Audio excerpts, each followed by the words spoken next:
안녕하세요. 저는 30대 중반의 남자입니다. 예전에 저는 키 178에 몸무게가 105kg가 넘는 거구였습니다. 멀리서 봐도 눈에 띌 정도로 뚱뚱한 남자였죠. 옷은 언제나 빅사이즈 사이트에서 사고 대중교통은 이용해 볼 생각도 안 해봤습니다.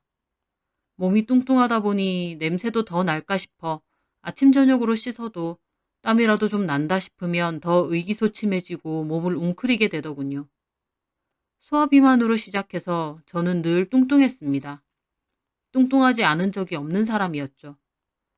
덩치가 큰 덕에 다행히 학창시절에 저를 괴롭히는 친구는 없었지만 제 별명은 늘 하마 잠만보였습니다. 다이어트 시도는 안 해봤냐고요? 수도 없이 해봤습니다. 나름 유행하는 식이 다이어트도 해보고 운동도 해보고 약도 먹어봤죠. 조금 뺀 적도 있었지만 여유가 오면서 몸무게가 오른 적이 더 많습니다. 몸이 뚱뚱하다 보니 스스로에게 자신감도 없고 어떤 여자가 저를 좋아하겠나 싶어서 연애는 꿈도 못 꿨어요. 그냥 돈이나 열심히 벌고 맛있는 거나 실컷 먹으면서 살아야겠다 생각하고 말았죠. 그런데 그런 제 앞에 그 여자가 나타난 겁니다. 저는 컴퓨터 프로그래머 일을 하는데 저희 회사의 격리 사무를 보는 여자가 새로 채용이 되어 들어왔습니다. 이름은 양희진이고 호리호리하면서도 늘 생글생글 웃는 얼굴이었어요. 그 여자가 격리를 하다 보니 영수증 처리 등 이래저래 말을 섞을 일이 많았는데 늘 웃는 모습으로 사근사근하게 잘 대해줬어요. 물론 저에게만 그렇게 한 건 아니었지만요. 볼수록 기분 좋아지는 그런 사람이었습니다. 자연스럽게 호감도 좀 가졌었지만 언간생심 제가 희진 씨와 사귄다던가 하는 생각은 하지 않았습니다. 저에게 잘해주는 건 제가 단지 직장 동료이기 때문이란 걸 너무 잘 알았거든요. 희진 씨는 딱 봐도 예쁘고 날씬하고 인기도 많을 것 같았어요. 어쩌면 이미 근사한 남자와 만나고 있을지도 모르고요. 그래서 애초에 그런 생각도 없었는데 생각지도 못한 일이 일어났습니다. 회식이 있었는데 희진 씨가 제 옆자리에 앉더군요. 그러면서 저한테 말을 계속 거는 거예요. 이것도 드셔보셔라. 술은 잘 드시냐? 집은 어디 사시냐? 등등요. 오히려 다른 남자 직원들은 희진 씨에게 흑심이 있는지 막 말을 걸려고 하는데 희진 씨는 저에게만 말을 걸고 술도 따라달라 그러는 거예요. 그래서 그때 대화도 많이 나누고 술도 마셨죠. 다른 남직원들이 저 자식 개 탔네 하는 표정으로 저를 보는데 얼마나 우쭐하던지요. 그렇게 회식이 끝나고 가려는데 희진 씨가 너무 어지럽다는 거예요. 그러면서 집 가는 방향도 비슷하던데 대리 부를 거면 같이 가면 안 되냐더군요. 안 될 이유가 없었던 저는 알겠다고 했습니다. 그렇게 대리기사분이 오고 희진 씨는 뒤로 타라고 하고 조수석에 타려는데 희진 씨가 그냥 같이 뒤에 타자고 하더군요. 저는 희진 씨가 왜 이럴까 싶으면서도 가슴이 좀 뛰더군요. 그렇게 같이 뒤에 타서 가는데 생각보다 희진 씨는 그렇게 취한 것 같지 않았습니다. 그렇게 희진 씨 집 근처에 다다랐는데 저보고 대리기사분은 보내고 공원 한 바퀴 돌자는 거예요. 술 냄새 풍기면서 집에 가기 싫다고요. 그래서 저는 알겠다고 하고 희진 씨 집 근처 공원을 돌았죠. 그런데 희진 씨가 갑자기 제 손을 잡더군요. 손 정말 크시네요. 제 손이랑 대봐도 돼요? 예. 저는 그때 너무 긴장해서 손에서 막 땀이 나는 게 창피하더군요. 하지만 희진 씨는 아랑곳 않고 자기 손을 갖다 대는 거예요. 손에도 살이 쪄서 뚱뚱하죠? 제가 머쓱해서 그렇게 말하니 희진 씨가 웃으면서 그러는 거예요. 경호 씨, 경호 씨 진짜 귀여운 거 알아요? 꼭 커다란 공 같아요. 제가 너무 뚱뚱해서. 뚱뚱한 게 어때서요? 난 뚱뚱한 남자 좋던데? 그러면서 저를 빤히 보는 거예요. 저는 그때 심장이 튀어나오는 줄 알았습니다. 그러면서 희진 씨가 하는 말이 경호 씨, 나 어때요? 예? 난 경호 씨 맘에 들어요. 처음 봤을 때부터요. 근데 경호 씨는 눈치가 없는 것 같아요. 저는 그때 이게 꿈인가 생시인가 했죠. 행여나 소개팅 자리에라도 나오면 도망갈 것 같은 나 같은 뚱뚱보를 좋다고 하다니 저는 얼떨떨 하더군요. 경호 씨, 내가 싫어요? 아니요. 그럴 리가요. 근데 희진 씨가 왜 저 같은 남자를. 경호 씨가 어때서요? 딱 내 스타일인데. 경호 씨도 싫지 않으면 우리 사귈까요? 희진 씨의 돌직구에 저는 홀린 사람처럼 고개를 끄덕였고 저희는 그날부터 사귀게 되었습니다. 희진 씨와 만나는 동안은 참 행복하고 좋았어요. 처음으로 해보는 연애기도 한데다 그렇게 저와 만날 때면 제 팔이며 배며 만지면서 좋다고 하더군요. 다 좋았는데 생각해보면 조금 이상한 건 식사할 때였습니다.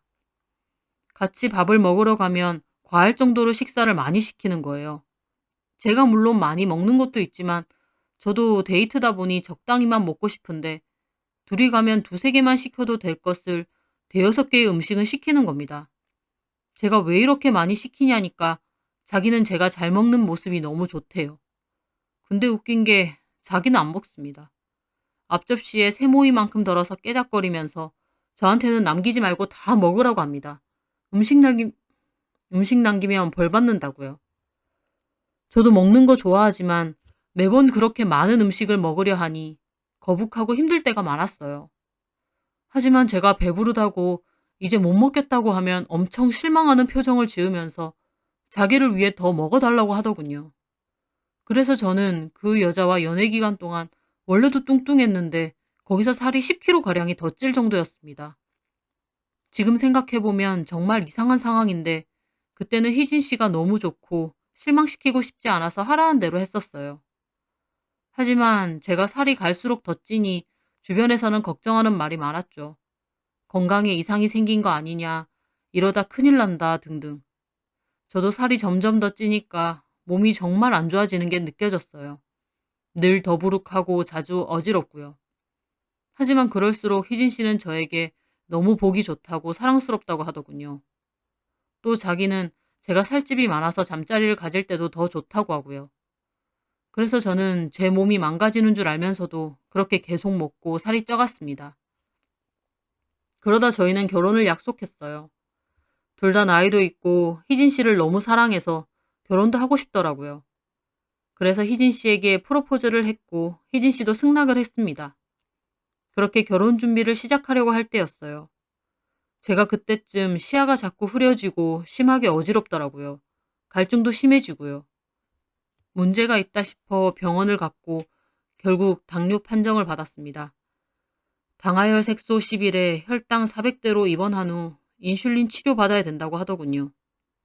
몸이 워낙 뚱뚱해서 당뇨 위험을 안고 살긴 했는데 정말 당뇨 판정을 받으니 눈앞이 컴컴했습니다. 저는 그 즉시 입원해 치료를 받았습니다. 아, 이렇게 하면 내가 정말 큰일 나겠구나. 이제 결혼도 해야 하는데 무조건 관리를 해야겠구나. 그렇게 결심이 섰습니다. 제가 그동안 의지박약으로 제 몸을 너무 방치했다는 생각이 들더군요. 결혼을 약속한 희진 씨에게도 못할 짓인 것 같았고요.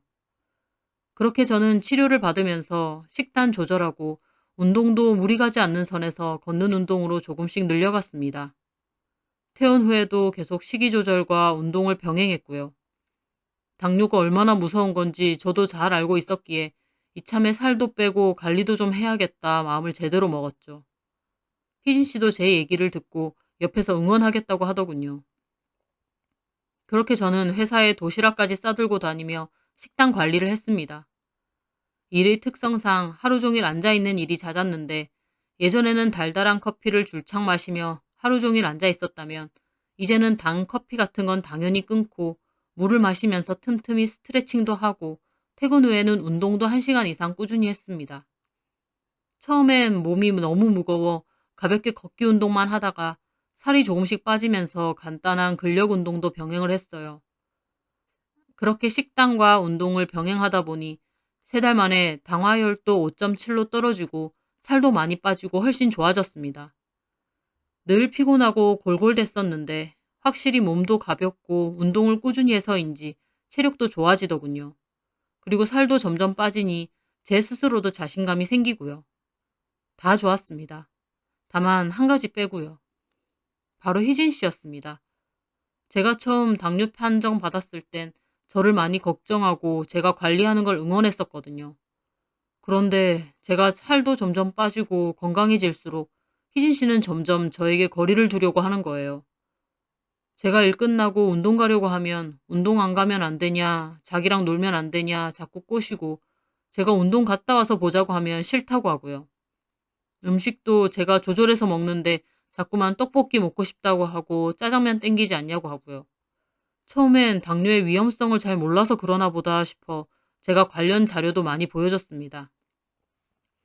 자기야, 당뇨 진짜 무서운 거야. 관리 잘해야 돼.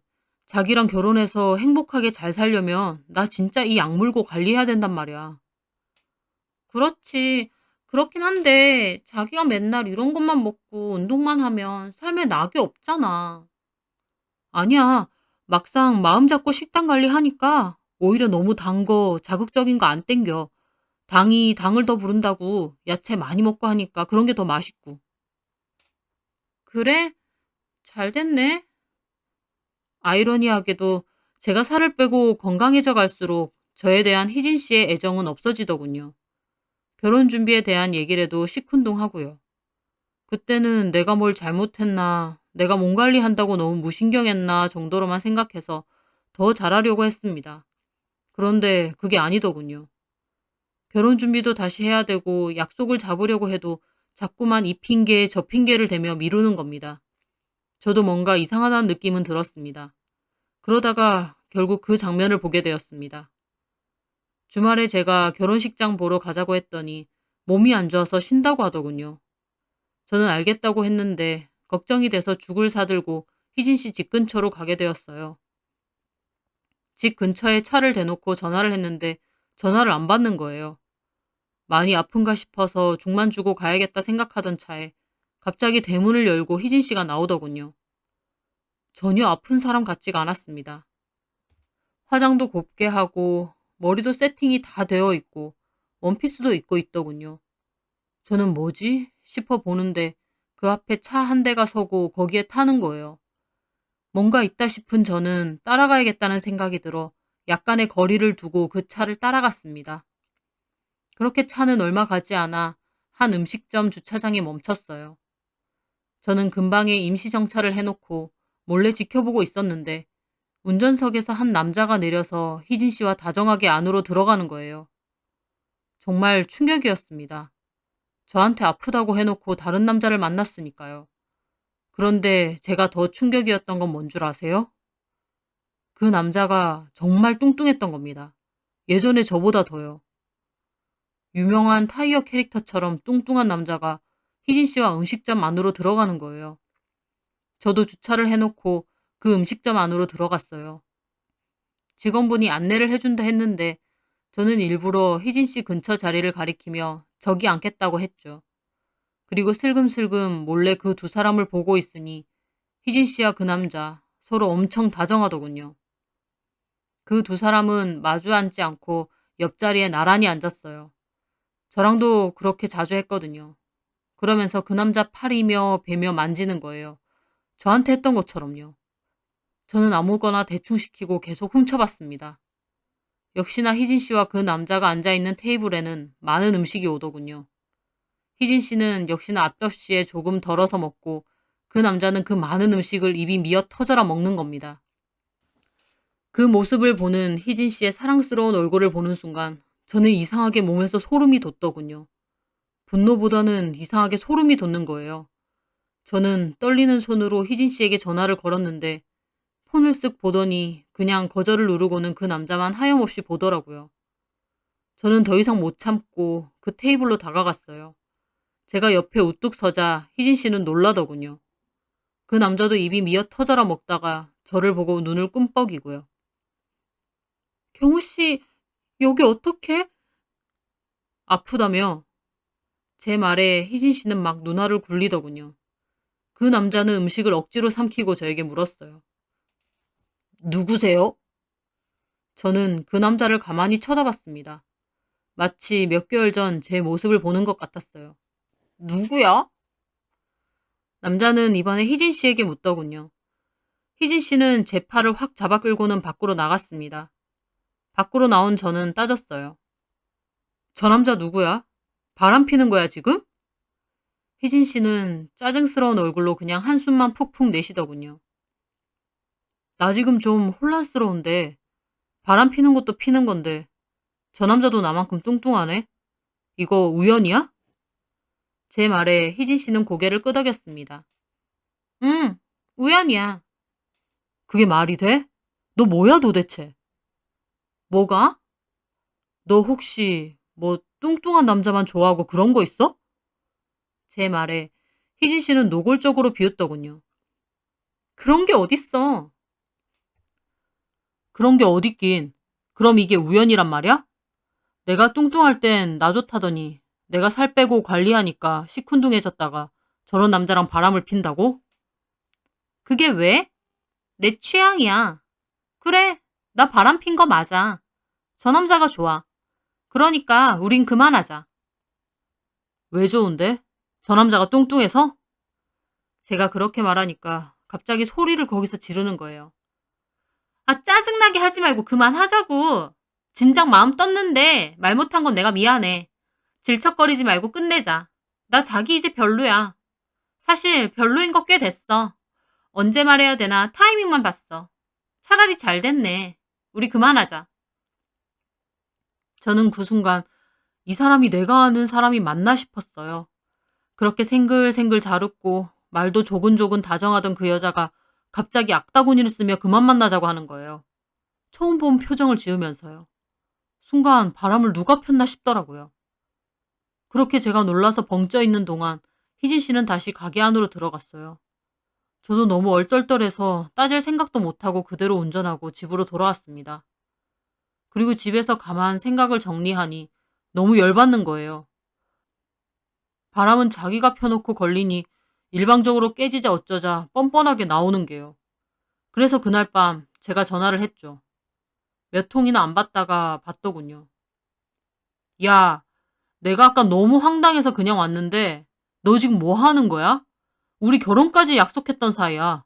근데 바람 펴놓고 일방적으로 깨니 많이 뭐 하는 짓이야? 이제 경호 씨가 싫다고. 싫은데 억지로 결혼해? 싫었으면 헤어지자가 하고 다른 남자를 만나든지 어떻게 바람을 펴? 그게 뭔 상관인데 이렇게 헤어지나 저렇게 헤어지나. 완전 말이 안 통하더군요. 저도 그 순간 오만정이 다 떨어졌습니다. 하지만 궁금한 건 물어봐야겠더라고요. 그래, 싫은데 억지로 결혼 못하지. 근데 내가 싫어진 이유, 내가 관리하고 살 빼서지? 뭐라는 거야? 그렇잖아. 애초에 너 내가 뚱뚱해서 좋다고 했고, 내가 살 빼니까 싫어진 거잖아. 그래서 다시 뚱뚱한 남자 찾아서 만나는 거고. 너 뭐야? 소설 쓰지 마. 너 뚱뚱한 남자만 좋아하는 패티시 같은 거 있어? 제 말에 희진이는 아무 말도 안 하더군요. 그러더니 갑자기 이상하게 웃으며 말하는 겁니다. 야, 너도 솔직히 좋았잖아. 너 같은 게 어디서 나 같은 여자를 만나냐? 뭐? 맞잖아. 그나마 뚱뚱할 땐 봐줄만 하더니 살 빼니까 이도저도 아니야. 살 빼고 몸처진 거 진짜 역겹고 징그러워. 그래서 못 만나겠어. 됐니? 저는 정신이 아득했습니다. 만나는 동안은 이런 말을 할 수 있는 사람인지 정말 상상도 못했거든요. 헤어지게 되니 정말 표독스러운 말투로 막말을 퍼붓더군요. 아, 짜증나. 그만 끊어. 그렇게 그 여자는 전화를 끊었고 저희 관계도 끝이 났습니다. 애초에 회사에는 안 알리고 비밀 연애를 한 거라 다른 사람에게 말하고 말고 할 건 없었어요. 그 여자는 여전히 똑같은 얼굴로 회사에 다니고요.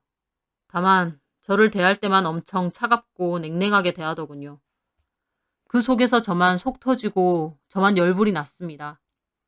잘 따지지도 못하는 성격인 저는 소가리만 하며 그렇게 지옥불 가는 기분으로 출근을 해야 했어요.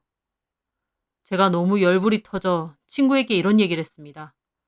그랬더니 그 친구가 진짜 소름 끼치는 여자라며 헤어지길 잘했다고 하더군요. 야 임마, 너 헤어진 거 진짜 잘한 거야. 그 여자는 네가 병에 걸려 어떻게 되든지 말든지 네가 뚱뚱하기만 하면 되는 여자네. 완전 미친 여자랑 엮일 뻔했어, 너.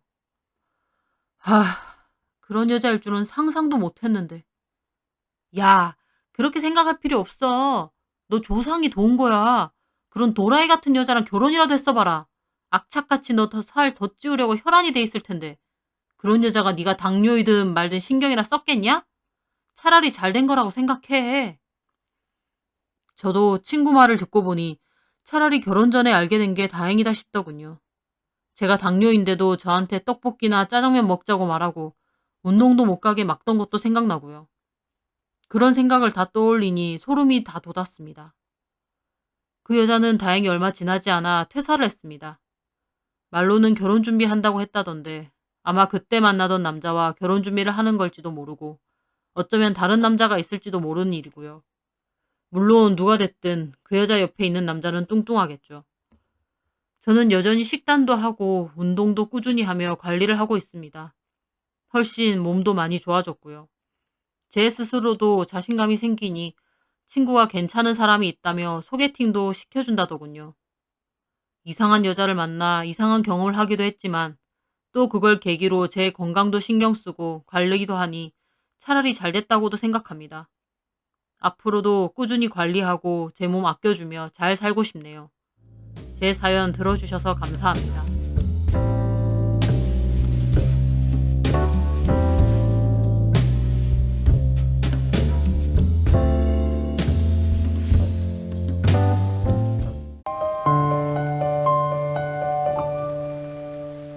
안녕하세요. 저는 카페를 운영하고 있는 40대 초반 여자입니다. 저는 작년에 결혼 생활을 정리하고 이혼을 했습니다. 그간의 결혼 생활이 저에게는 너무 괘씸하고 생각할수록 화나는 기만과 배신의 시간이었다고 할 수 있겠네요. 저는 오늘 제 결혼 생활 속에 숨겨져 있던 끔찍한 진실과 그 뒤로 이어지는 통쾌한 복수 이야기를 들려드리고자 합니다. 연애 때 남편과 저는 서로 많이 사랑했고 서로가 운명이라 믿었습니다. 서로가 서로에게 진심이라 생각했던 때가 있었죠. 남편과 저는 연애할 때부터 서로 바쁘고 힘들어도 꾸준히 연락을 주고받았고 주말마다 데이트하면서 작은 것 하나에도 웃을 수 있는 평범하지만 단단한 커플이었습니다. 그 남자를 처음 만난 건 지인의 소개로 소개팅을 나가게 되었을 때였어요. 뻔한 소리일 수도 있지만 큰 기대 없이 나갔다가 운명의 상대를 만나게 된 것이었습니다. 소개팅이란 게 대부분 밥 한 끼, 차 한잔하고 형식적인 인사만 나누고 끝나는 경우가 많잖아요. 나이도 있다 보니 첫인상이나 느낌만으로 만나기는 어렵고 서로 이런저런 조건도 많이 따져봐야 했고요. 그렇다 보니 흐지부지 끝나는 경우도 많았는데 소개팅이나 선으로 괜찮은 사람을 만날 수나 있을까 회의감도 있던 때였습니다. 그런데 남편을 마주한 순간 제 생각이 조금씩 바뀌기 시작했습니다. 따뜻한 표정, 물 흘러가듯 매끄럽고 즐거운 대화, 무엇보다 그 남자는 제 말 하나하나를 끝까지 들어주고 진심인 표정이 인상 깊었습니다. 보통 선이나 소개팅을 나갈 때 제가 만난 남자들은 자기 얘기하는데 심취하거나 자랑을 늘어놓거나 하는 경우도 많았거든요. 그런데 그 남자는 달랐습니다. 자기 얘기보단 제 이야기를 들어주고 이것저것 부담스럽지 않게 물어봐주는 등 대화 매너나 스킬이 정말 좋았고 사람을 편안하게 해주는 매력이 있는 사람이더군요. 게다가 식사할 때 먼저 반찬을 챙겨주거나 길을 걸을 때는 차가 다니지 않는 쪽으로 자리를 바꿔주는 세심함까지 오랜만에 참 괜찮은 사람을 만난 것 같다는 생각이 들었습니다. 어찌 보면 제가 그 남자에게 먼저 반했던 것 같기도 하네요. 그런데 그 남자가 나중에 연락이 와서 저랑 똑같은 말을 하는 겁니다. 저랑 대화를 나누는데 너무 매끄럽고 즐겁고 같이 있는 시간이 행복했다며 애프터 신청을 하는 거예요. 서로 마음이 통했던 거죠. 연애를 시작한 뒤에도 그는 한결같았습니다. 퇴근길이면 피곤할 텐데도 굳이 차를 몰고 와서 집 앞까지 데려다주고 기념일이 아니어도 작은 꽃다발이나 제가 좋아하는 초콜릿을 건네곤 했죠. 비 오는 날에는 우산을 2개나 챙겨와서 제 옷이 젖지 않게 해주고 겨울에는 손이 시릴까봐 핫팩을 지어주는 섬세한 사람이었습니다. 자상하게 챙겨주는 남친을 보면서 문득 이런 사람이랑 결혼하면 참 행복하고 편안하겠다는 생각이 스쳤어요. 그리고 연애 1년 정도 지났을 땐 이런 사람이라면 평생 같이 살아도 괜찮겠다는 확신까지 들었습니다. 남친도 저와 결혼 생각이 있어서 자연스럽게 미래에 관한 이야기를 나누게 되었고 우리는 평생 함께하기로 약속했습니다. 그 모든 과정이 굉장히 매끄럽고 자연스러웠죠. 그렇게 양가 부모님께 인사를 드린 후 본격적인 결혼 준비가 시작됐어요. 결혼 준비 과정에서도 남편은 이상적인 예비 남편이었습니다. 예식장, 혼수, 예단, 예물 전부 제 의견을 많이 따라주었거든요. 또 양가 부모님의 의견도 놓치지 않고 존중했습니다. 본인도 결혼식의 주인공인데 늘 저를 먼저 생각하는 모습이 참 고맙고 듬직하다고 느껴졌어요. 부모님도 그런 남편의 모습을 아주 좋게 평가하셨고요. 그러던 중 신혼집 이야기가 나왔습니다. 아무래도 결혼할 때 가장 중요한 건 신혼집이잖아요. 친정 부모님께서 먼저 적당한 곳으로 신혼집을 마련해 주신다고 하셨어요. 집은 우리가 마련해 줄게. 너희가 집을 마련할 만큼의 돈을 가지고 있는 건 아니잖아. 대출 받아서 마련한다고 해도 이자가 얼만데 차라리 우리가 해주는 게 낫지. 이자 낼 돈으로 얼마라도 더 모으면 좋지 않겠어? 갑작스러운 엄마의 말씀에 놀랐지만 내심 속으로 다행이다 싶었습니다. 솔직히 도움받을 수 있으면 좋잖아요. 그래서 부모님이 도와주시면 순탄하게 결혼 생활을 시작할 수 있겠다 싶었습니다. 그런데 옆에서 엄마의 말씀을 듣고 있던 제 남친은 잠시 고민하더니 고개를 저으며 이렇게 말했어요. 어머님께서 도와주시겠다니 정말 감사해요. 하지만 마음만 받겠습니다. 호화스럽게는 못 살아도 그럭저럭 나름대로 살 순 있어요. 장인 장모님의 소중한 딸 굶기지 않을 자신 있고요. 되도록 저희 능력으로 준비하고 싶습니다. 그러니 믿고 지켜봐 주세요. 남친의 말에 저도 놀랐고 저희 부모님도 놀라서 잠시 말을 잃으신 듯 보였습니다. 다른 것도 아니고 신혼집을 마련해 주신다는데 그걸 마다할 사람이 어디 있겠어요? 당연히 받아들일 줄 알았는데 남친은 거절을 했고 저와 친정부모님 모두 놀라서 순간적으로 말을 잃었죠. 그러나 이내 부모님 얼굴에는 감동이 묻어났습니다. 단호하고도 확고한 남친의 모습을 보며 젊은 친구가 책임감이 대단하다고 아빠는 좋아하시더라고요. 다른 사람들 같았으면 감사합니다 하고 냉큼 받을 텐데 자기 능력으로 어떻게든 헤쳐나가 보려는 그 마음이 너무 기특하다고 하시면서요. 그날 이후 부모님은 남친을 한층 더 좋게 보셨어요. 요즘 세상에 이런 사윗감은 보기 드물다는 말까지 하셨습니다. 저도 역시 내 선택이 틀리지 않았구나 싶어서 기분이 좋았죠. 물론 쉬운 길 두고 어려운 길로 들어서는 게 당연히 저도 반갑지는 않았습니다. 대출금, 원금의 이자까지 다 감당해야 하니까 막막한 마음도 조금은 있었고요. 하지만 남친과 저 둘 다 젊고 함께 헤쳐나간다면 못할 게 또 뭐가 있나 싶은 마음이 들었고 또 저희 부모님 돈을 자기 돈으로 생각지 않고 우리의 결혼 생활은 알아서 꾸려보겠다는 그 마음가짐이 참 좋아 보이더라고요. 그런데 그때는 미처 몰랐어요. 그 말이 진심 어린 책임감이 아니라 철저하게 계산된 이미지였다는 것을요. 신혼집 지원을 거절하는 모습으로 장인 장모님께 믿음직한 사위라는 인상을 남겨두고 이후 더 큰 걸 빼앗아 가기 위한 치밀한 포석이었다는 사실을 저는 결혼 후 몇 년이 지나서야 알게 되었습니다. 그 사실을 알기 전까지 저는 그 모든 게 사랑이라고만 믿었습니다. 그렇기에 남편이 나중에 보여준 민낯은 제 인생을 송두리째 뒤흔들어 놓기에 충분했던 것 같아요. 결혼식이 끝난 뒤의 신혼생활은 정말 그림 같았습니다. 남편은 늘 본인이 가장이고 집안의 기둥이라며 큰 돈이 나가는 건 자신이 책임지겠다는 말을 입에 달고 살았어요. 그래서 저는 제 남편은 책임감만큼은 누구보다 뒤지지 않는 사람이라는 생각이 있었습니다. 신혼집에서 첫 생활비를 낼 때도 남편은 본인이 알아서 한다면서 제가 버는 돈은 그냥 제가 필요한 데 쓰라고 했습니다. 자기가 가장이니 이런 건 혼자서 다 감당할 수 있다고 하면서요. 요즘 뭐든 반반 내세우고 부부끼리도 손해 안 보려는 사람들도 많은데 자기가 모든 걸 다 책임지고 감당하겠다는 남편의 모습은 당연히 저에게도 크게 와닿았죠. 남편은 저희 친정부모님 앞에서는 더했어요. 저희 친정부모님 앞에서는 유난히 성실하고 부부끼리 다정한 모습을 많이 보여드렸거든요.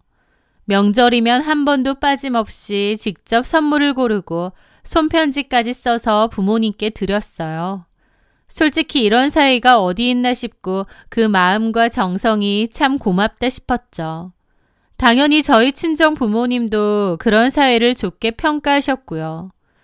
그리고 결혼 직후 친정 부모님께서 딸 결혼하는데 신혼집도 못 사주고 뭐 하나 보태준 게 없다면서 미안해하셨고 생활에 보태라며 돈을 주시겠다고 하셨습니다.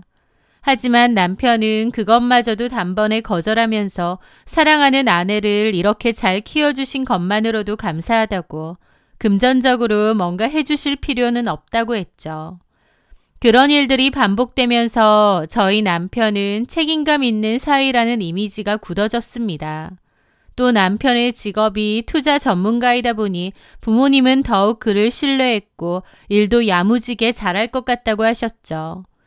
그렇게 저희 친정부모님께 평판은 아주 좋았고 저도 당연히 저희 부모님께 잘 사는 모습만 보여드리고 싶잖아요.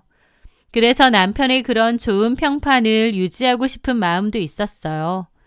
그런데 사실 저희 집에서는 아니었습니다. 친정부모님이 없는 자리에서 남편은 조금 달랐거든요. 생활비는 다 자기가 낼 거라고 큰 소리 친 것과 달리 이런저런 이유로 생활비를 오히려 제가 다 부담하는 경우가 점점 더 많아졌습니다.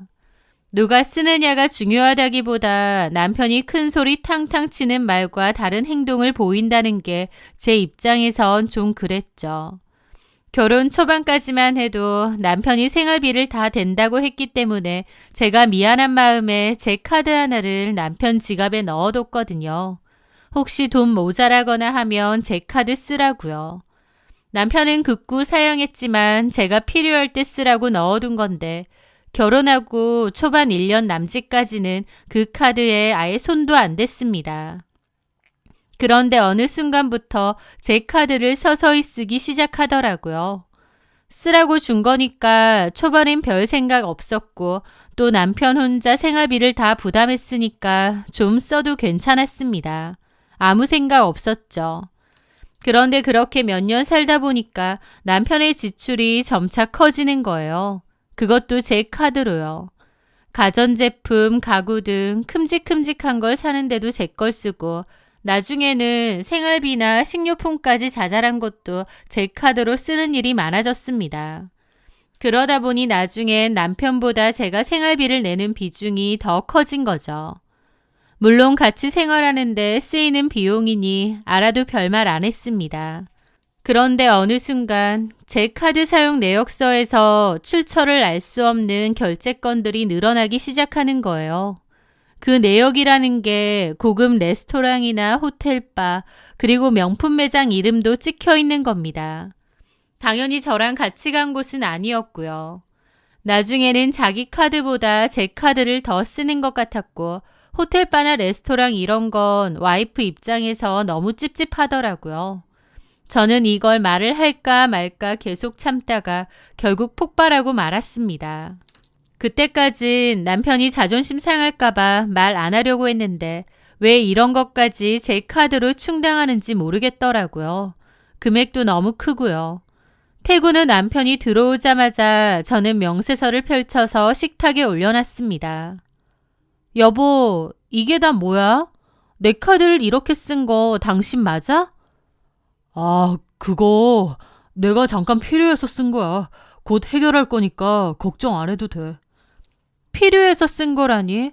호텔 바랑 명품 가방이 당신한테 왜 필요한데?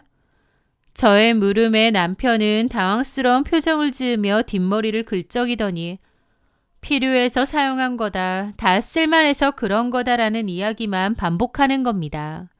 제가 이게 뭐냐고 물어보면 자초지종부터 설명을 해줘야 되는데 그런 것도 없이 넘기려는 행동이 어이없는 거예요. 그래서 제가 그랬죠. 나는 당신이 우리 부모님 도움 일절 받지 않고 뭐든 혼자서 해보겠다고 하는 그런 모습이 참 든든하고 좋았거든. 근데 내가 오랫동안 그냥 가만히 있었는데 이제는 거의 모든 걸 다 내 카드로 쓰는 것 같고 심지어 이런 걸 왜 썼는지도 공유 안 한다는 거야? 도대체 호텔 라운지니 바니 명품 가방이니 이게 당신한테 왜 필요한데? 그런데 남편은 순간 표정이 굳더니 목소리를 높여서 따지는 겁니다. 아, 내가 무슨 허튼 데 쓴 것도 아니고 필요해서 쓴 건데 왜 사람을 몰아가? 당신이 쓰라며! 솔직히 나 여태까지 당신하고 장인 장모님한테 최선을 다했어. 내가 허튼 짓 할 인간도 아니고 이유가 있어서 그랬나 보다 할 수도 있는 거지. 넘길 게 따로 있지. 호텔 바랑 명품 매장에서 카드 긁은 남편을 어떻게 이해하고 넘기니? 남편은 한숨을 쉬며 말을 하더라고요. 자산운용사에서 일하다 보니 거액의 자산을 굴리는 VIP 고객들을 접대하는 자리가 많은데 회사 법인카드 한도가 갑자기 막혀버려서 급하게 제 카드를 쓸 수밖에 없었다는 겁니다. 남편 개인 카드도 한도가 간당간당한 상태라 사용할 수 있는 카드가 제 카드밖에 없었다면서요. 융통성 있게 제 카드를 사용하고 나중에 회사에 경비 처리를 하면 된다고 생각했대요. 그러면서 이번 달 안으로 그 돈은 해결하겠다고 했습니다. 듣고 보니 남편의 직업 특성상 그럴 수도 있겠다 싶었죠.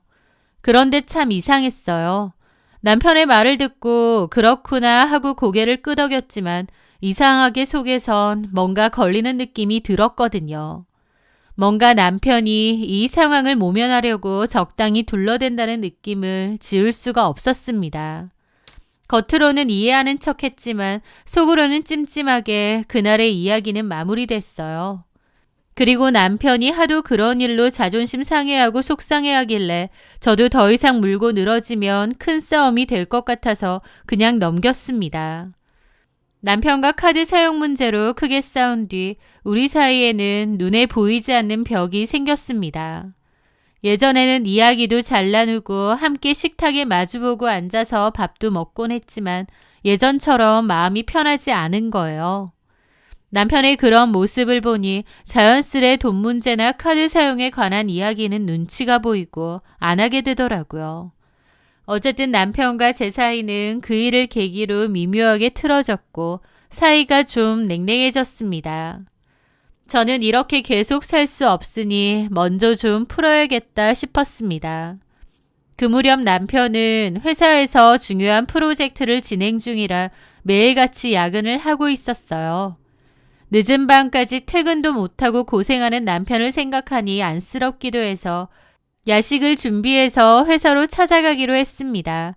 깜짝 서프라이즈로요. 팀원들이랑 같이 먹을 수 있게 넉넉한 양의 김밥을 준비했고 과일과 음료도 챙겼죠. 남편 회사 위치는 알고 있었지만 한 번도 직접 찾아간 적이 없어서 조금은 긴장되더군요. 밤 9시가 넘은 시간 남편 회사 건물 앞에 도착했습니다. 야근하는 직원들이 드문드문 건물 안으로 들어가거나 나오는 모습이 보였어요. 저는 경비실에 들러 남편한테 야식 좀 전해주고 싶다고 설명했고 경비 아저씨가 친절하게 안내해 주셨습니다. 엘리베이터를 타고 남편이 있는 층에 도착하니 사무실 복도 불빛이 환하게 켜져 있더라고요.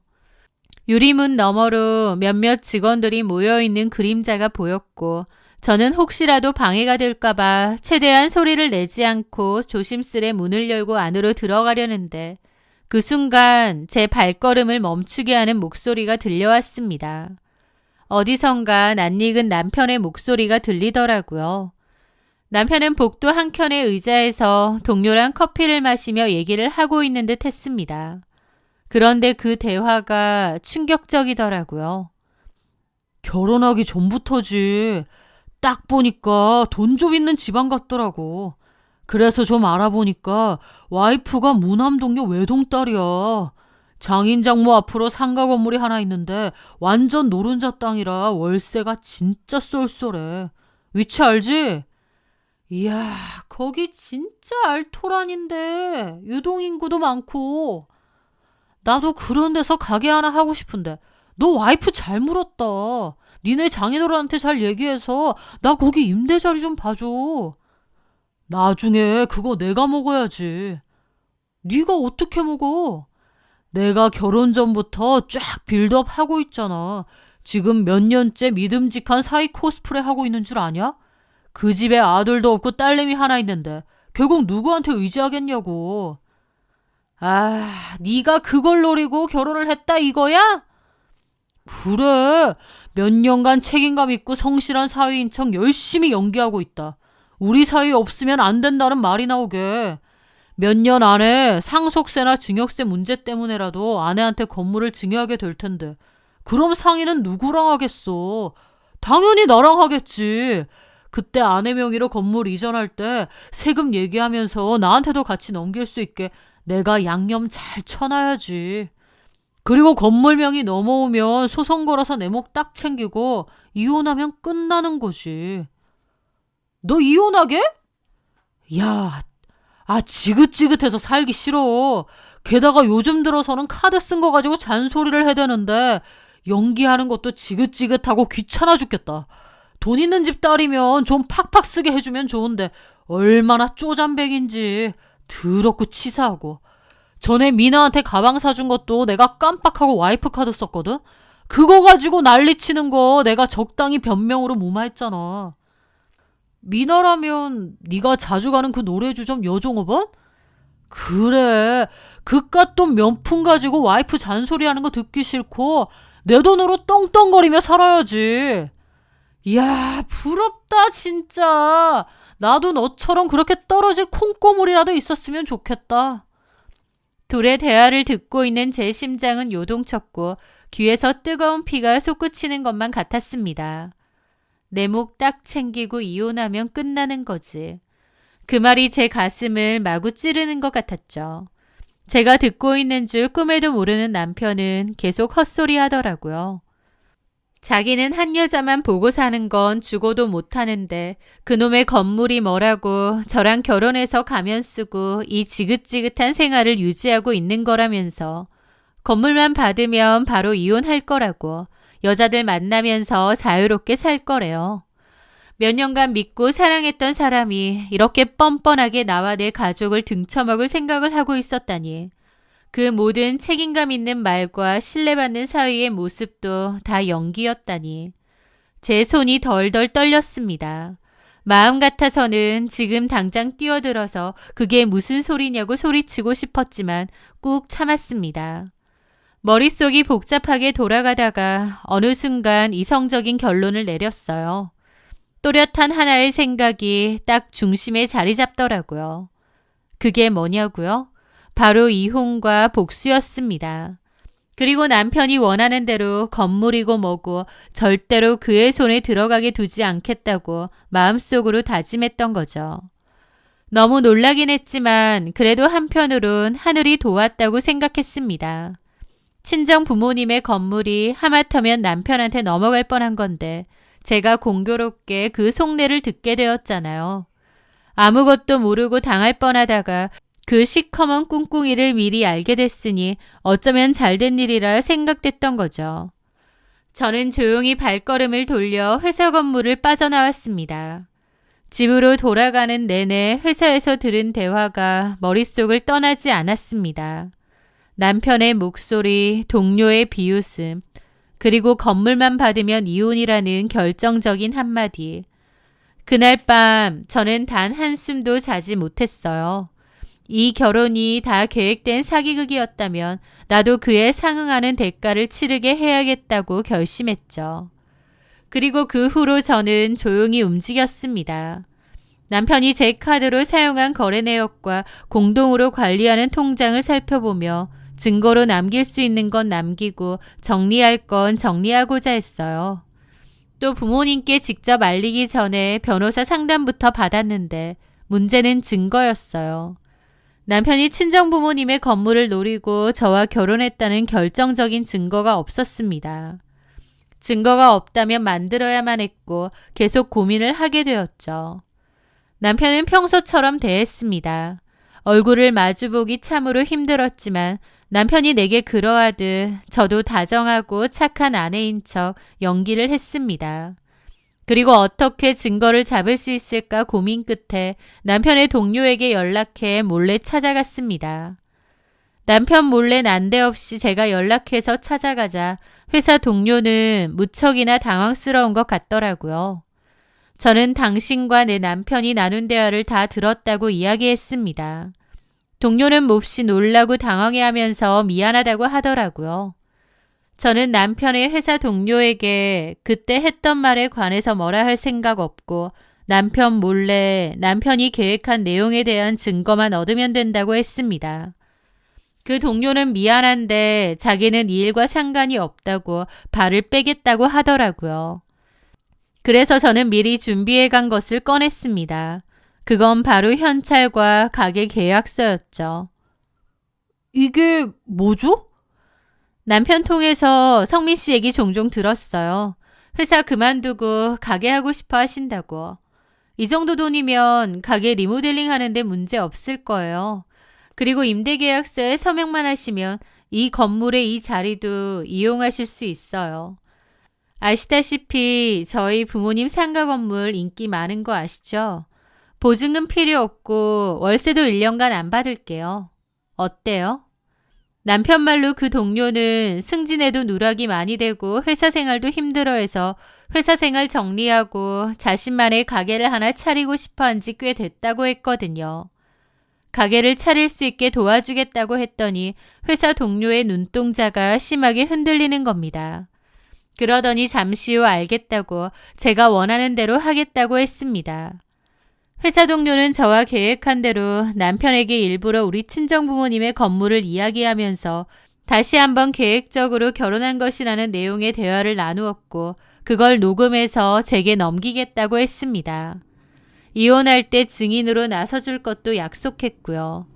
얼마 후 남편의 동료에게서 녹음 파일을 건네받았고 그 안에는 남편이 직접 입으로 내뱉은 말들이 고스란히 담겨 있더라고요. 처가 건물만 받으면 이혼한다. 책임감 있는 척 연기한 건 건물을 받기 위해 계획적으로 움직인 거다라는 말이 담긴 증거물을 확인하고는 드디어 이 위선적인 결혼 생활을 마무리할 때가 왔구나 생각했어요. 변호사에게 제가 확보한 증거물을 전달했습니다. 그 후 부모님께도 이 사실을 말씀드려야겠더라고요. 큰 충격을 받으실까봐 걱정은 됐지만 어차피 곧 알게 되실 거 너무 크게 충격받지 않게끔 최대한 조심하면서 말씀드려야겠다고 생각했죠. 그리고 저는 부모님께 그간 있었던 일과 함께 남편의 정체를 모두 전했습니다. 역시나 친정 부모님은 믿고 의지하던 사위에게 배신당했다는 사실에 놀라셨지만 이내 진정된 모습으로 제 이혼을 적극적으로 도와주셨어요.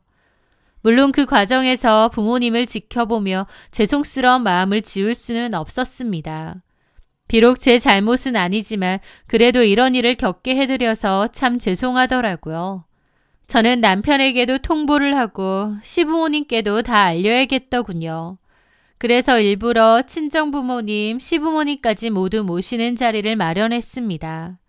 한정식집 룸을 예약했고 준비한 녹음 파일, 문자기로 카드 내역을 모두 정리해 두었습니다. 그날 모두가 식탁에 둘러앉아 평범한 대화를 나누다가 드릴 말씀이 있다고 했어요.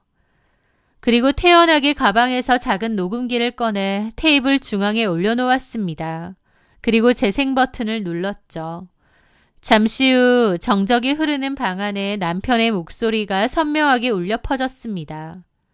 건물만 받으면 이혼한다니까. 그 집안 재산 다 내가 손에 놓을 거야. 책임감 있는 척한 것도 다 쇼지. 그래야 장인 장모가 좋아할 테고. 나중에 재산 넘기는 것도 수월하지 않겠어? 난데없이 흘러나온 남편의 음성, 순간 정적이 흘렀습니다.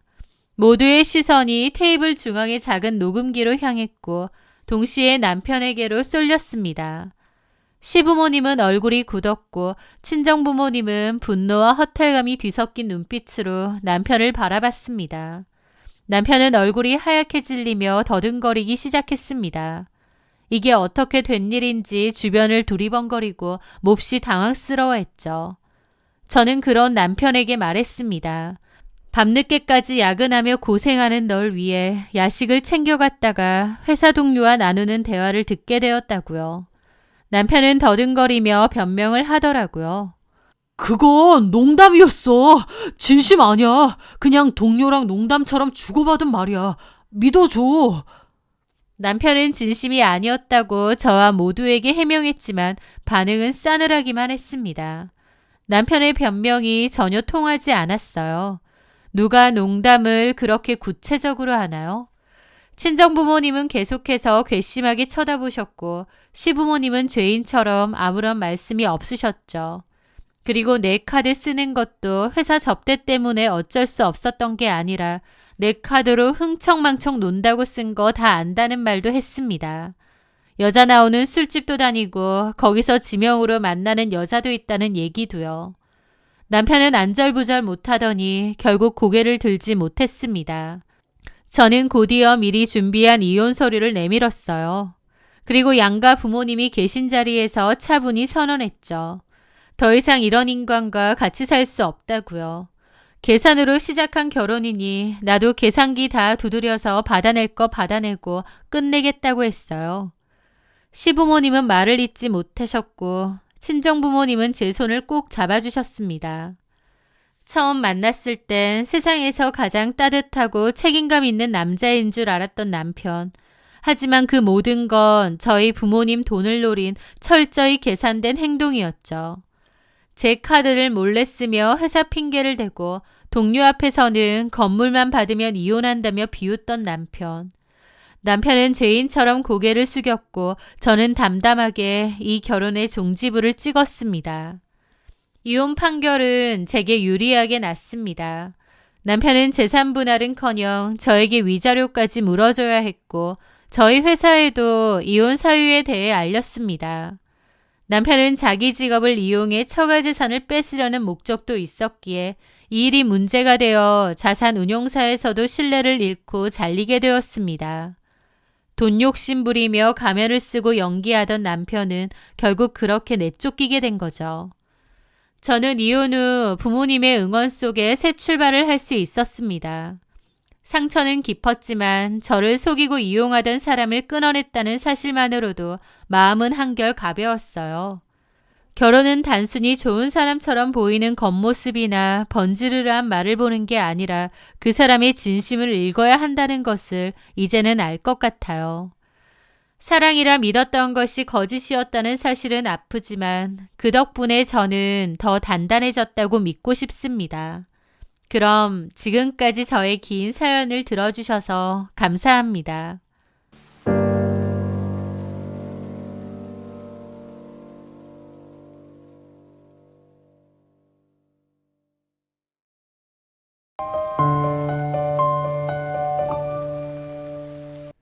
안녕하세요. 저는 이제 막 지옥 같은 불구덩이에서 탈출해 비로소 숨을 쉬고 있는 30대 여성입니다. 제 인생에서 지난 5년은 도려내고 싶은 암덩어리 같은 시간이었습니다. 너무 힘들고 불구덩이 같은 시간이기도 했죠. 그 끝에 찾아온 기막힌 인과응보의 결말을 여러분께 들려드리고자 합니다. 저는 평범한 가정에서 자라 평범한 직장을 다니던 여자였습니다. 인생의 반쪽이라고 할 수 있는 배우자를 만나서 행복한 가정을 꾸려 사는 게 저의 바람이었죠. 그러다가 친구의 소개로 전 남편을 만나게 되었습니다. 훤칠한 키에 호감형 외모, 무엇보다 저에게 보여주는 헌신적인 태도에 마음이 끌렸습니다. 저도 그 전에 연애를 몇 번 하긴 했지만 이렇게 헌신적으로 잘해주는 사람은 없었거든요. 연애 시절 그 남자는 저를 마치 공주님처럼 떠받들어 주었습니다. 그 달콤함에 취했던 저는 이 남자가 제 평생의 반려자라 믿어 의심치 않았죠. 하지만 결혼 준비가 본격화되면서 어머님이라는 거대한 벽이 제 앞을 막아서기 시작했습니다. 남친은 아버님이 운영하는 작은 회사에서 일을 하기 때문에 결혼하고 나면 시부모님과는 더더욱 잘 지내야 했습니다. 그래서 인사드리기 전부터 남친은 저에게 자기 부모님하고 잘 지냈으면 좋겠다는 걸 많이 강조하더라고요. 저도 순하고 싹싹한 성격이었기에 보통은 어른들하고도 잘 지냈거든요. 그래서 시부모님하고도 잘 지낼 수 있을 거라 생각했습니다. 그런데 어머님은 첫 만남부터 저를 썩 마음에 들어하지 않으셨어요. 제일 먼저 저를 쭉 훑어내리며 탐탁치 않은 시선을 보내셨거든요. 그 모습에 좀 놀라긴 했지만 성격이 살갑지 않고 좀 깐깐하신 분인가 보다 정도로만 생각했습니다. 무난한 성격의 시어머니는 아니겠구나 짐작은 들었지만 그렇게 크게 생각하진 않았던 것 같아요. 제가 잘하면 잘 지낼 수 있을 거라 생각하기도 했고요. 그런데 나중에 알고 보니 어머님은 그냥 깐깐한 성격 정도가 아니었습니다. 정말 치 떨릴 정도로 거의 병에 가까울 정도로 문제가 있으신 분이었죠. 하여튼 첫 인사를 드리고 나서 얼마 지나지 않아 어머님에게 대뜸 전화가 왔습니다. 네, 어머니. 그래, 민영아. 너 지금 다니는 회사 재직증명서랑 급여명세서 그거 좀 뽑아와라. 네? 못 알아들었니? 아니요. 그게 아니라 그런 걸 왜... 요즘 세상이 워낙 험하잖니. 마음만 먹으면 다 속이는 거 일도 아니더라. 너를 못 믿는다는 게 아니라 뭐든 확실하면 좋지 않니? 결혼이라는 게 얼마나 중대한 일이야. 그 전에 다 확실하게 해야지. 우리 상현이야 아버지 회사에서 일하니 따로 필요는 없을 거고 민영이 것만 우리가 받으면 되겠는데 괜히 의심 살 일 없이 확실히 하자. 내 말 무슨 말인지 알지? 너무 황당하더라고요. 어디 회사에 취업하는 것도 아니고 결혼하면서 이런 것까지 요구하시나 싶어 불쾌했습니다. 그래서 전화를 끊고 남자친구에게 이런 얘기를 했어요.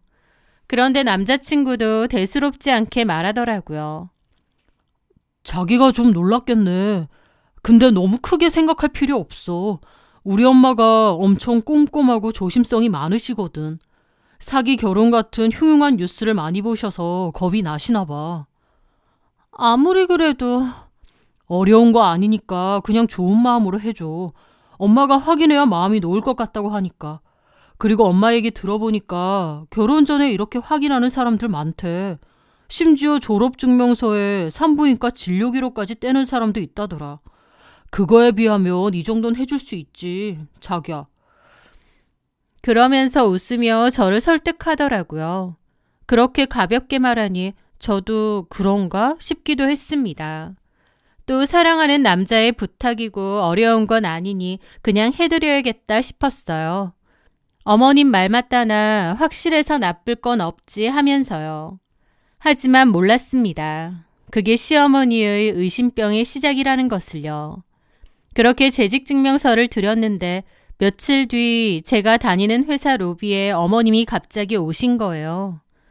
연락받은 것도 없었고 점심시간에 동료들이랑 밥 먹으러 내려갔다가 경비원과 실랑이를 벌이는 어머님을 보고 깜짝 놀랐죠.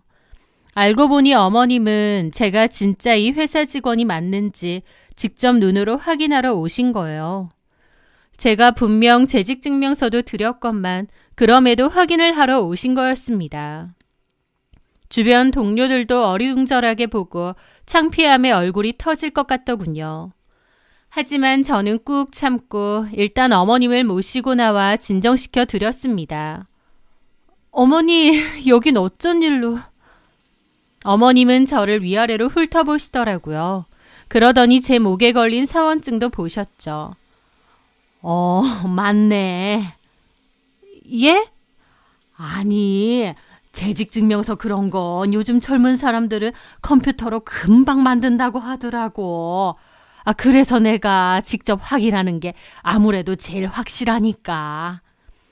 저는 너무 당혹스러운 기분이었죠. 이렇게 얼굴 봤으니 됐다. 다 확실하게 해야 좋지. 요즘 너무 남 사기치고 뒤통수 치려는 사람이 많아서 내가 대인 게 좀 있거든. 그럼 수고해. 그렇게 어머님은 자기 할 일을 마쳤다는 듯 자리를 떠났습니다. 다시 돌아오자 동료들이 안 좋게 수근거렸죠. 너무 심하다. 저런 집이랑 결혼 괜찮겠어? 저는 아무 말도 할 수 없었습니다. 그때 도망쳤어야 했나 봅니다. 사실 그 정도면 결혼을 엎었어야 했는데 그때는 왜 그렇게 콩깍지가 단단히 씌었는지 모르겠습니다. 심지어 결정적인 사건은 아직 터지지도 않았습니다. 진짜 사건은 결혼식을 한 달 앞두고 터졌거든요. 어머님이 저를 부르시더니 다짜고짜 너희 친정 부모님이랑 네가 친자 관계가 맞는지 유전자 검사를 해봐야겠다. 고 하시는 거예요. 제 귀를 의심했죠. 어머니, 지금 뭐라고 하셨어요? 요즘은 업둥이도 많고 밖에서 데려온 자식인데 친자식인 척 속여서 결혼시키는 집안도 있다더라. 우리 집안 핏줄 섞이는 일인데 확실하게 해야지.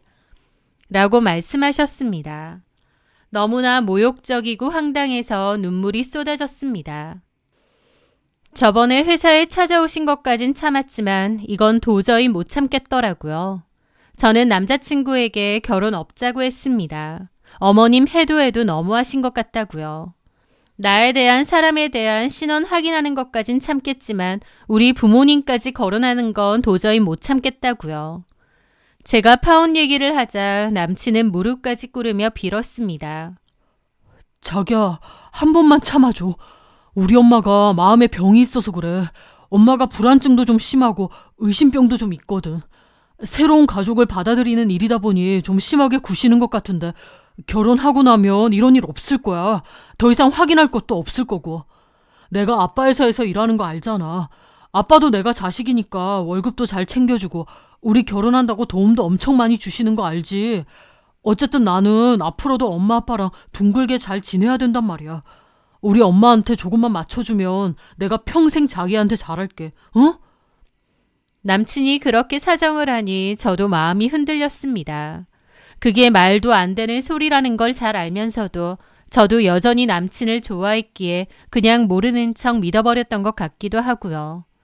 결국 저는 친정 부모님께는 건강검진 차원이라고 거짓말을 하고 머리카락을 뽑아 유전자 검사를 했고 그 결과지를 어머님 앞에 내밀었습니다. 결과지를 받아든 어머님은 그제야 만족스러운 미소를 지으며 그래, 이제 됐다. 찜찜한 건 없애고 시작하는 게 좋지. 라고 하셨습니다. 그때 저는 어리석게도 지옥문 앞에서 유턴할 수도 있었는데 그냥 제 발로 그 집 안에 들어간 겁니다. 그렇게 시작된 결혼 생활, 어쩌면 그 불행은 이미 예견된 걸지도 모르죠. 결혼하고 한 가족이 되면 덜할 거라는 남편의 말은 전혀 사실이 아니었고 어머님의 의심은 훨씬 끔찍해졌거든요. 어머님은 매일같이 전화를 걸어 남편의 아침밥 메뉴를 검사했고 제가 퇴근하고 집에 들어오는 시간쯤에 전화를 시켜서 퇴근 시간을 분 단위로 체크했습니다. 그것뿐인가요? 주말이면 예고도 없이 신혼집 비밀번호를 누르고 들어와 냉장고를 뒤지시고 제가 안 보는 틈에 쓰레기통까지 스리슬쩍 보는 것 같더라고요. 저는 어머님의 도가 지나친 행동에 돌아버릴 지경이었는데 남편은 천하태평하게 엄마가 우리 잘 사나 궁금해서 그러는 거야. 라며 방관하는 겁니다. 결혼 전에도 자기 엄마를 좀 이해해주라고 하던 그 태도와 전혀 변할 게 없었던 거죠. 너무 숨이 막히면서도 몰아닥치는 상황 속에 그냥 끌려다녔던 것 같습니다. 그리고 바보같이 좀 더 시간이 지나면 혹은 아이가 생기면 어머님의 저런 의심이 줄어들 거라고 믿었어요. 그렇게 결혼하고 1년 정도 됐을 무렵 임신 사실을 알게 되었습니다. 너무 기쁘고 행복했는데 비극적이게도 그 아이는 얼마 지나지 않아 자연유산이 되었습니다. 비교적 임신 초기에 유산이 된 거긴 하지만 그 슬픔은 너무 크더라고요. 그나마도 양가 부모님께는 말씀도 드리기 전에 유산이 되었습니다. 알릴까 하다가 괜히 어머님이 이 일로 더 뭐라고 하실 것 같았습니다. 몸 관리 못해서 애 떨어뜨렸다고 하시면서요. 그래서 남편과 상의 끝에 따로 얘기는 하지 않았고 그 일은 가슴속에 묻어두기로 했죠. 그리고 한번 유산을 하고 소파 수술을 하고 나면 자궁이 깨끗해져 아이가 더 잘 생긴다는 얘기를 들었습니다. 그랬기에 금방 다시 임신이 될 줄 알았어요. 그런데 결혼 후 4년이 지나도록 아이 소식은 없었습니다. 제 임신이 늦어지자 어머님의 히스테리도 극에 달했습니다. 명절이나 제사 때 친척들이 모인 자리에서 대놓고 저를 비난하기도 했죠. 밭이 좋아야 씨가 자라지. 밭이 척박해서 우리 아들 귀한 씨를 말려 죽이는 것 같아. 라는데 저는 너무 비참하고 망신스러웠습니다. 남편은 전혀 제 방패막이가 되어주지 못했고 남일처럼 행동했죠. 입으로만 저를 달래는 척 어머님한테 말하겠다고 했지만 전혀 말하지도 않았고 제 편이 되어주지도 않았으니까요. 어머님과 제가 둘만 있을 때는 더 가관이었습니다. 너 결혼 전에 뭐 수술하거나 그랬던 건 아니지? 무슨 수술요? 바로 알아들었으면서 왜 모른 척하니? 결혼 전에 애 있었다가 지워서 자궁에 문제 생긴 거 아니냐 그 말이야. 아, 그렇지 않고선 왜 아이가 안 생겨? 어머님은 입에 담지 못할 막말을 서슴지 않았습니다. 저는 억울하고 분해서 밤마다 베개를 적시며 울었지만 남편은 그 와중에도 엄마가 손주를 너무 기다리셔서 그래. 한 귀로 듣고 한 귀로 흘려. 라며 제 고통을 남일처럼 외면했습니다. 결국 저는 더 이상 견딜 수 없어 제 발로 난임병원을 찾아가기로 결심했습니다. 남편을 겨우 설득해 예약 날짜를 잡았는데 병원에 가는 당일 아침 초인종이 울렸습니다. 문을 열어보니 시어머니가 팔짱을 끼고 서 계신 거예요. 어머니, 연락도 없이 어쩐 일이세요? 어쩐 일은? 오늘 병원 간다며. 갔다 와서 괜히 딴소리 할까봐 내가 직접 가서 의사 선생 말을 들어봐야겠다. 알고 보니 눈치 없는 남편이 어머님께 병원 예약 사실을 쪼르르 보고했던 겁니다. 저는 부부끼리 다녀오겠다며 만류했지만 어머님은 이게 너만의 문제인 줄 아느냐며 막무가내로 차에 올라타셨습니다. 그렇게 병원으로 가는 내내 온갖 타박을 들으며 도착했고 어머님은 진료실 앞까지 따라와 문 옆에 딱 붙어 서 있었죠. 겨우 검사를 마치고 결과를 듣기 위해 의사 선생님과 마주 앉았습니다. 어머님은 당사자가 아니기에 나가 계시라고 해서 툴툴대며 나가셨어요. 선생님은 차트를 꼼꼼히 보시더니 제게 조심스럽게 물으셨습니다. 과거에 소파 수술 이력이 있으시네요. 유산 경험 자체가 다음 임신에 큰 영향을 미치지는 않지만 혹시 수술 후유증으로 자궁 내막에 유착이 있는지 한번 확인해 봐야 될 것 같습니다. 저는 고개를 끄덕이는데 그 순간 갑자기 진료실 문이 쾅 하고 부서질 듯 열리는 거예요. 어머님이 문 밖에서 엿듣고 있다가 들이닥친 겁니다. 뭐? 유산? 소파 수술? 이것 봐. 내 이럴 줄 알았다. 너 언제 애를 지웠어? 결혼 전에 누구 씨를 베서 지운 거야? 병원 복도가 쩌렁쩌렁 울리도록 고함을 지르며 난리를 쳤고 의사도 저도 사색이 되었습니다. 어머님은 당장이라도 제 머리채를 잡을 듯이 달려들며 길길이 날뛰셨죠. 어쩐지 애가 안 들어선다 했다. 어디서 결혼 전에 함부로 굴러먹다가 속이고 내 아들이랑 결혼해? 저는 억울함에 가슴을 치며 남편을 쳐다봤습니다. 결혼 1년 차에 생긴 아이였고 임신 초기 계류유산이 되었기에 지운 아이였잖아요. 그런데도 남편이 가만히 있는 겁니다. 여보, 당신이 말 좀 해봐. 오해하신 거라고. 우리 아이였잖아. 제가 남편에게 말했지만 남편은 어머님의 기세에 눌린 건지 꿀먹은 벙어리처럼 입을 다물고 있다가 뒤늦게서야 기어들어가는 목소리로 어머님을 말리는 겁니다. 엄마, 그게 아니라 결혼 1년 차에 민영이가 임신을 했었어.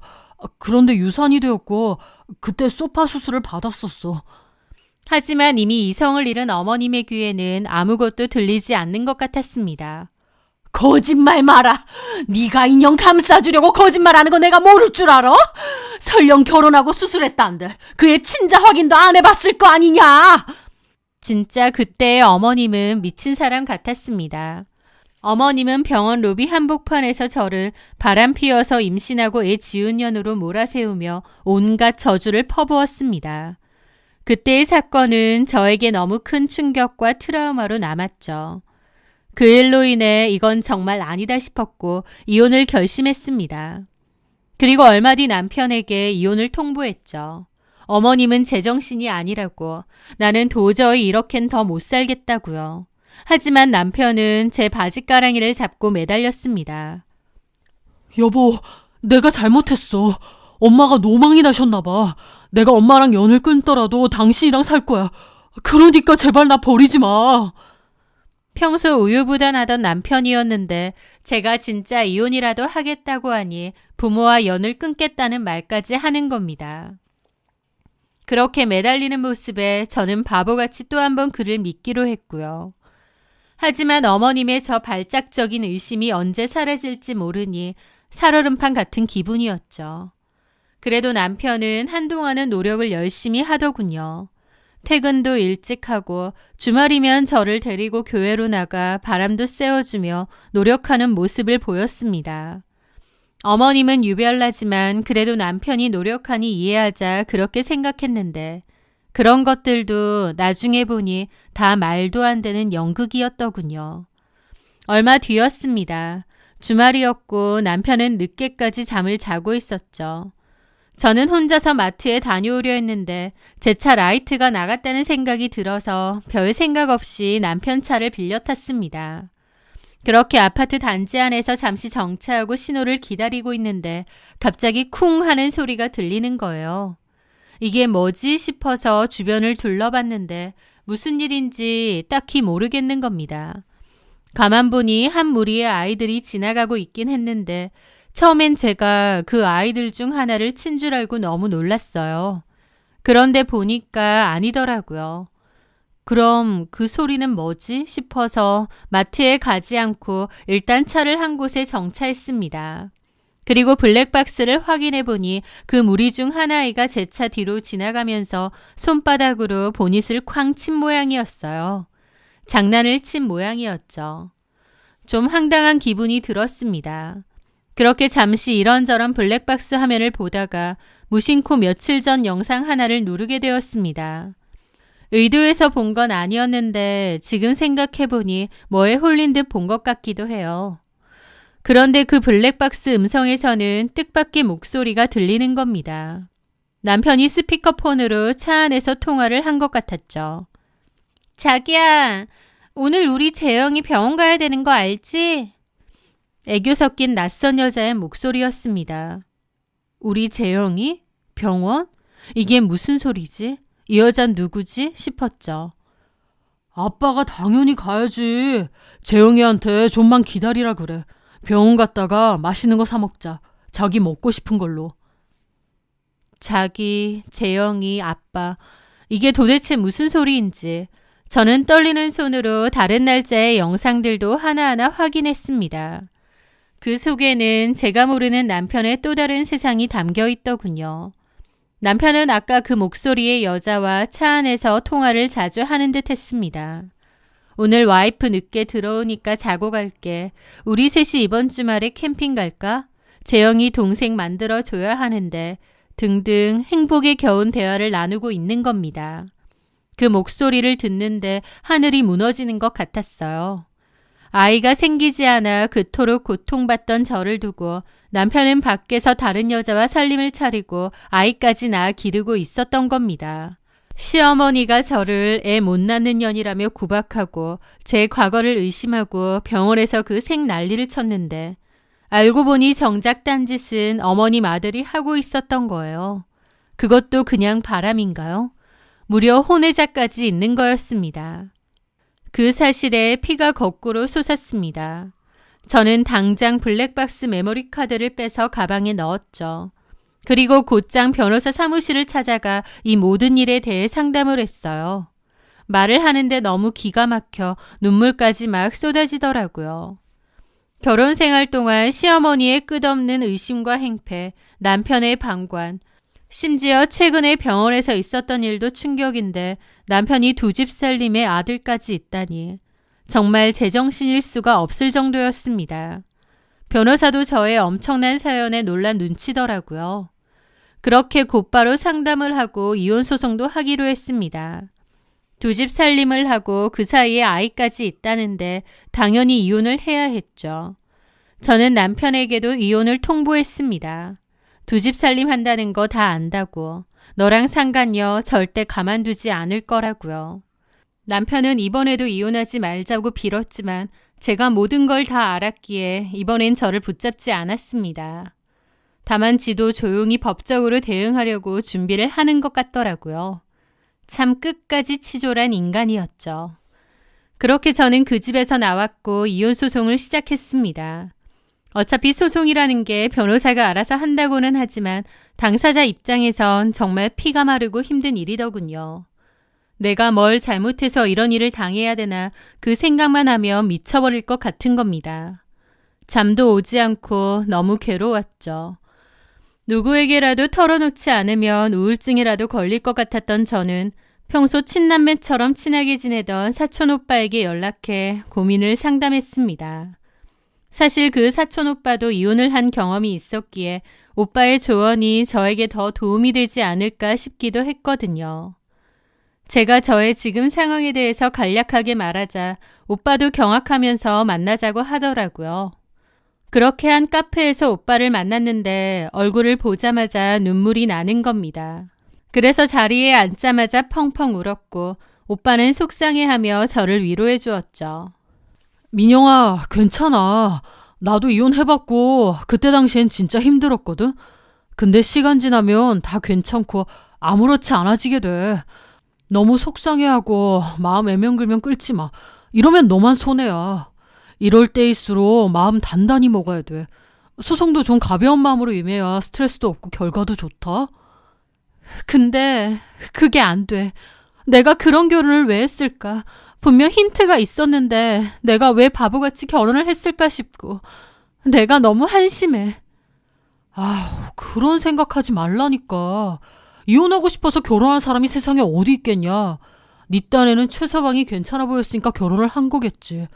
자책 말고 이럴 때일수록 정신 똑바로 차려야 돼. 오빠의 진심 어린 위로에도 눈물이 그치질 않더라고요. 그렇게 울고 있을 때 오빠는 제 어깨를 토닥이며 휴지를 건네주었죠. 그런데 그 순간 갑자기 저 멀리서 누군가가 오빠와 제 사진을 찍는 게 보이는 겁니다. 뭐지? 하는 순간 모자와 마스크로 얼굴을 가린 사람이 후다닥 도망가는 게 보이더군요. 저 사람은 뭔가 싶어서 너무 벙찌고 황당했는데 불길한 예감은 틀리지 않았습니다. 얼마 뒤 저 혼자 친정집에 있는데 어떻게 알고 쳐들어온 어머님은 생 난리를 치더라고요. 야, 이 더러운 년. 내 이럴 줄 알았다. 사람 붙여보니 대낮에 외간 남자랑 카페에서 히덕거렸다며? 그러면서 내 아들 탓하면서 이혼하자고 그래? 라며 저한테 사진을 집어 던지는 겁니다. 저랑 사촌 오빠가 찍힌 사진이었죠. 기가 막히더라고요. 바람핀 건 지네 아들인데 저한테 와서 생 난리를 친 겁니다. 이 사람 제 사촌 오빠거든요. 사촌 오빠 같은 소리 안 해. 너 이 사진 가지고 내가 소송 걸 거야. 하면서 한바탕 고함을 지르고 가는 겁니다. 저는 진짜 스트레스 때문에 미쳐버릴 지경이었죠. 그렇게 저는 시어머니가 가자마자 남편에게 전화를 걸어 소리를 질렀습니다. 야, 너네 엄마 진짜 미친 거 아니야? 내가 너 때문에 돌아버릴 지경이라서 사촌 오빠한테 상담 좀 했는데 그걸 사람 시켜서 사진 찍어 가더라. 그러면서 날 의심해. 정작 바람핀 건 너잖아. 아, 진짜 너네 엄마는. 그 순간이었습니다. 갑자기 탁 하고 휴대폰 떨어지는 소리가 들리는 거예요. 뭐지? 전화를 끊었나 싶은데 잠시 후 주변에서 사람이 쓰러졌어요. 괜찮으세요? 하는 소리가 들리는 겁니다. 갑작스러운 상황에 너무 놀랐죠. 잠시 후 모르는 사람이 전화를 받았습니다. 여보세요? 이 핸드폰 주인분이 갑자기 쓰러졌거든요. 네? 그러면서 전화가 끊겼습니다. 이게 다 무슨 일인지 너무 놀랍고 황망하더라고요. 그러다가 나중에 어찌된 영문인지 알게 되었습니다. 제가 전화를 걸었던 그때 남편은 병원에서 나오고 있었대요. 알고 보니 남편은 간암 상기 판정을 받은 겁니다. 그 사실을 알고 충격을 받아 터덜터덜 나오다가 제 전화를 받은 것이었고 갑자기 혼절을 하게 된 것이었죠. 남편이 갑자기 암이라니 너무 충격적이었는데 충격이 가시기도 전에 시어머니가 저희 회사까지 찾아와서는 저한테 생난리를 치는 겁니다. 자기 아들이 암 걸린 게 저 때문이라고 하면서요. 제가 바람난 주제에 자기 아들한테 이혼하자고까지 하니 자기 아들이 암에 걸렸다면서 막무가내로 제 탓을 하는데 진짜 미칠 것 같더라고요. 저는 그 자리에서 어머님에게 남편과 그 여자의 통화 녹취록을 틀어주었습니다. 이게 다 뭐야? 뭐긴 뭐예요. 어머님 아들이 두 집 살림 하고 다녔다는 증거지. 세상에서 제일 추접스럽고 더러운 인간이 어머니, 아니 당신 아들이에요. 그러면서 나만 몰아대요? 내가 뭘 잘못했는데. 나는 부끄러운 짓 한 거 하나도 없거든? 아줌마, 엄만 나만 잡을 게 아니라 아줌마 아들이나 똑바로 키우지 그랬어요. 저도 완전 눈이 돌더라고요. 참고 참았던 분노가 폭발하는 기분이었죠. 뭐라고? 내 아들이 두 집 살림? 그래요. 그놈의 의심병으로 나만 잘도 몰아댔죠. 정작 더럽게 밖으로 돌고 할 짓 못할 짓 다 하고 다닌 건 아줌마 아들이거든요. 혼외자까지 있답니다. 아줌마가 그토록 원하던 손주 그 집 가면 있을 테니까 다시는 나 찾아오지 마요. 넘어가는 것도 이번이 마지막이야. 한 번만 더 이딴 식으로 굴면 나도 더 이상은 안 참아. 경찰에 신고할 거야. 알았어요? 제 말에 어머님의 얼굴은 사색이 되었습니다. 며느리만 들들 볶았지 정작 지네 아들이 그러고 다닌다는 걸 생각도 못 해본 얼굴이었죠. 저는 화가 안 풀려서 가려다가 다시 돌아와서 말했습니다. 결혼하고 나서 내내 바람피고 두 집 살림에 숨겨둔 아들까지 간암? 천벌 받은 거죠. 그 여자 찾아가서 어디 간병해 달라고 해보세요. 저는 그렇게 쏟아붓고 자리에서 돌아섰습니다. 전씨 모두 벙쪄서 제 뒤통수만 보고 있더라고요. 나중에 이혼 소송을 진행하며 알게 된 사실인데 전 시모가 그렇게 의심병이 심했던 건 전 시부 탓인 것 같더군요. 전 시부가 바람을 그렇게 피워댔다고 했습니다. 그 때문에 전 시모의 의심병이 그렇게 심하고 정신적으로도 문제가 생긴 거래요. 이혼할 자신은 없는데 참고 살아야 되니 의심병만 커진 거죠. 결국 바람은 자기 남편이랑 자기 아들이 폈는데 애먼 며느리만 쥐잡듯이 잡은 겁니다. 이게 얼마나 우스운 노릇인가요? 저는 그 길로 이혼 소송으로 남편과 다퉜지만 결국 잘 마무리가 되었습니다. 남편의 명백한 유책 사유 덕분에 위자료도 넉넉히 챙길 수 있었죠. 전 시모는 결국 그 상간녀를 찾아간 모양이었습니다. 그쪽에 손주도 있다고 하고 아들도 암이라고 하니 그쪽으로 기대는 게 낫겠다 싶었겠죠. 전 시모는 그 상간녀한테 자기 아들 병수발 도와달라고 하면서 집도 사줬다고 하더라고요. 하지만 남편과 그 상간녀의 동거는 오래가지도 못했습니다. 합친 지 3개월도 채 되지 않아 충격적인 소식을 들었거든요. 남편이 항암 치료로 몸이 약해져 병원 신세를 지는 사이 상간녀가 전 시모에게서 받은 집과 폐물을 몽땅 팔아치우고 자기 아들과 함께 현금을 챙겨 해외로 도망가 버렸다는 겁니다. 그러면서 집에는 덜렁 편지 하나만 남겨두고 떠났대요. 그 편지에는 자기는 젊고 건강한데 이렇게 아픈 사람 옆에서 마냥 시간 보내는 게 너무 아깝다고 되어 있었대요. 그러면서 자기가 챙긴 돈은 그동안의 간병비라고 생각하라고 했더군요. 게다가 재영이 그러니까 남편과 상간녀 사이에 낳았다는 아들이요. 그 아들도 찾지 말라고 했답니다.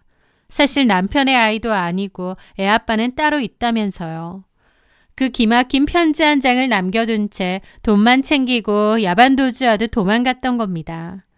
그 사실을 알게 된 남편은 충격으로 병세가 더더욱 악화되었다고 하고 전 시모까지 뒤로 넘어가 뇌졸중으로 반신불구가 되었다고 하더라고요. 며느리를 향한 그 지독하고 실체 없는 의심, 결국 전 시모와 전 남편의 발등만 제대로 찍은 셈이었습니다.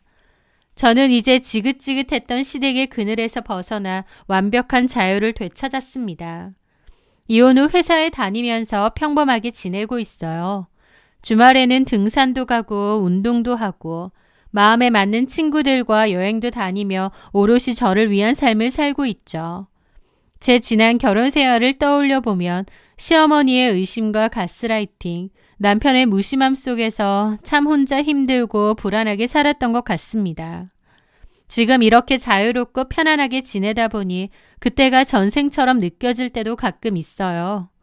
시간이 흐를수록 또 제가 그때를 잊고 지금의 삶에 집중할수록 그때의 상처는 더 희미해질 겁니다. 곱씹어봤자 제 정신건강에만 해로우니 앞으로는 더더욱 그냥 흘려버리려고 합니다. 혹시 지금 이 순간에도 힘든 순간이 있으신 분이라면 제 사연이 조금이라도 용기가 되었으면 좋겠습니다.